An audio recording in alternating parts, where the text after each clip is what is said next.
Comment fait-on pour avancer en panne sèche? Bienvenue dans la série Le jeûne, comment ça marche? Épisode 2, le carburant. Pour schématiser, dans l'alimentation, on retrouve trois grandes familles. Les lipides qui constituent nos membranes cellulaires, les protéines qui sont nos matériaux de construction et les glucides dont le rôle principal est de fournir du glucose, notre carburant de base. Mais que se passe-t-il en jeûne quand il n'y a plus d'apport extérieur de glucose? Eh bien, on va changer de carburant. Au lieu d'utiliser le glucose issu des repas, on va utiliser un autre carburant hyper performant appelé corps cétonique issu de nos réserves. Comment elles se constituent ces réserves? Quand tu manges, le glucose passe dans le sang et va alimenter les cellules. Mais une fois repu, les cellules ferment la porte et s'il reste trop de glucose en circulation, il va être transformé et stocké sous forme de glycogène dans le foie et les muscles. Mais hélas, ces entrepôts ont une capacité de stockage limitée. Quand ils sont pleins à craquer, le glucose ne va plus être transformé en glycogène, mais en triglycérides dans nos tissus adipeux. Et contrairement au foie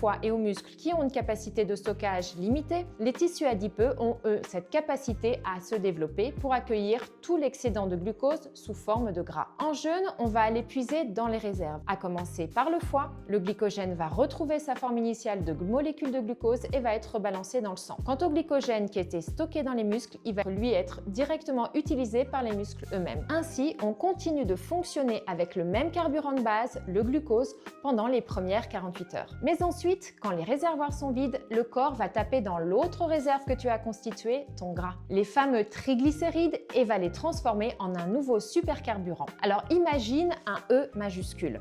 Les trois barres horizontales, ce sont les acides gras et la barre verticale, c'est le glycérol. Les acides gras vont être transformés en corps cétonique. C'est un carburant plus propre, plus stable, que ton cerveau préfère même au glucose et que tes muscles aussi utilisent. La barre verticale, le glycérol, va être recyclé en glucose. C'est ce glucose recyclé qui maintient ta glycémie parfaitement stable pour nourrir les quelques cellules qui en ont absolument besoin, comme les globules rouges. En jeûne, tu es autonome. Tu fabriques ton propre sucre à partir de ton propre gras. La machine est parfaite. Le jeûne ne prive pas le corps tant que tu as des réserves de gras disponibles. Il lui permet d'activer un autre mode de fonctionnement, la cétose, que nos habitudes alimentaires ne nous permettent plus d'expérimenter. Nous sommes une mécanique hybride et ton gras, c'est ton plein de secours. Comme toujours, ce mécanisme est naturel et puissant. Si tu as le moindre doute sur ta santé ou si tu as ce traitement, ne joue pas aux apprentis sorciers. Demande l'avis de ton médecin avant de tester.